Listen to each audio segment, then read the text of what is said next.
In types of motion, we discussed about rectilinear motion.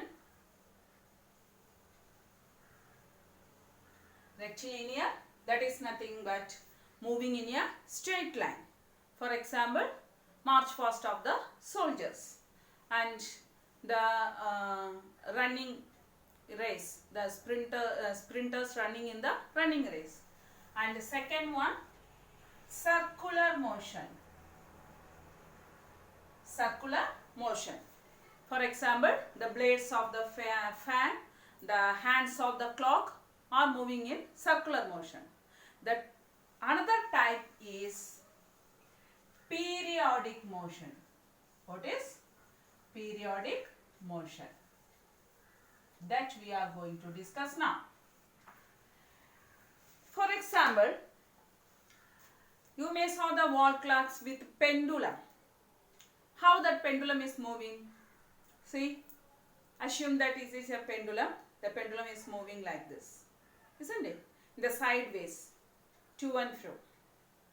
Sideways, to and fro, it is moving. And also in the parks, otherwise in your house itself, and for Onam, we are arranging the swing to play, isn't it? How the swing is moving? It is also moving to and fro, means fro and back, coming front and going back. So the pendulum of the clock moving the sideways and the swing is moving front to back. And when it is coming from the both side, the same distance and takes same what? Time. So for a particular time, the to and fro motion, particular time interval, the to and fro motion is called periodic motion. The examples are the pendulum of the clock and the swings moving fro and back, thus taking the motion from the center to go one side and come another side with the same time interval they will take. The swing also from the center, from the rest position, it start to come front and going back the same time interval. So the motion as side to side, otherwise to and fro, otherwise front and back, according to a particular time interval is called periodic motion. And in your textbook, there are more examples has given in that. Not only the swing, the pendulum, the strings of the string musical instrument like kidar, violin, veena, tambura and ektara, like that string instruments. When we using that string instruments, the string will, when we play the string instruments, the string will moving front and back like this, isn't it? That also moving fro and back. And like the same, the needles of the tailoring machine. Needles of the tailoring machine is going up and down, isn't it? But that also, when we are seeing it going up and down, means to and fro, front and back, like that in a equal time interval. So we can say all these are moving periodically. So we can say all these are having the periodic motion. Okay students, in this chapter we discussed about the motion and the measuring of the distance. Measuring of distance by using the standard units. The ancient time, the modes of travel is only by walking and animals. After inventing the wheels, the carts with animal had used. After the invention of, in 19th century, after the invention of the steam engine, motorized vehicle has come, and this century we are using very advanced vehicles to travel. So these advanced vehicles make our time, save our time. And also in all this we are covering the distance. And how can we measure this distance?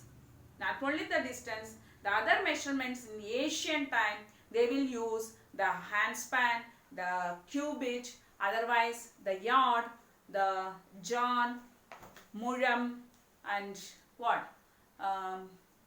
Kadam, like that in ancient time they used. But that is not the standard one. It will differ to person and person. So it makes confusion.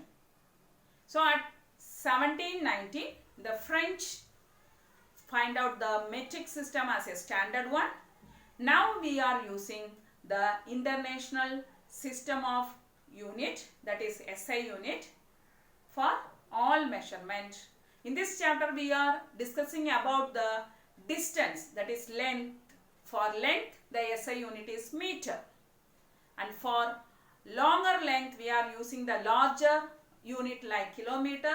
For smaller one we are using the smaller unit like millimeter and centimeter. And these are what? Measured by the scales, otherwise tape, meter tape we are using. And to measure the curved shapes, we will use the unknown quantity, that is any other rope, and keeping on the curved shape as it is. After that we will take the pointing out the starting point and ending point in the rope. Then we will stretch it on the meter scale. Then we will find out the actual length for the curved shapes. And in motion means moving place to place. There are more things are moving place to place and non-movable things also. Even in moving things, without moving place to place, the parts of the objects are moving. So, like these movements are in different types, that is rectilinear motion, the objects moving in a straight line path. For example, the car, bus, train, otherwise aeroplane after takeoff moving in a straight line. The arrow from the bow after let it moving in a straight line. The march past of the soldiers. So those are all the examples for the rectilinear motion. And some objects which is not moving place to place, but its parts, some parts will move in a circular path, like blades of the fan and the hands of the clock. So those kind of moving in a circular path from the fixed position from the center is called circular motion. Example, blades of the fan and the hands of the clock. And another some objects will move in an equal interval of time as side to side, otherwise front and back, in a taking equal interval of time. That's motion is called periodic motion. For examples, the swing, the motion of swing, the motion of the pendulum of the clock, and the motion of the needle in the tailoring machine. All this we can say. Like this, we completed this chapter, students. In this we have more activities. You have to do one thing. There are more activities here, and also tabular column has given. You have to read out the whole chapter and complete all activities in the textbook itself, but using pencil only. Okay, the notes I will give. The exercise also we will discuss in the group. Okay, students, thank you.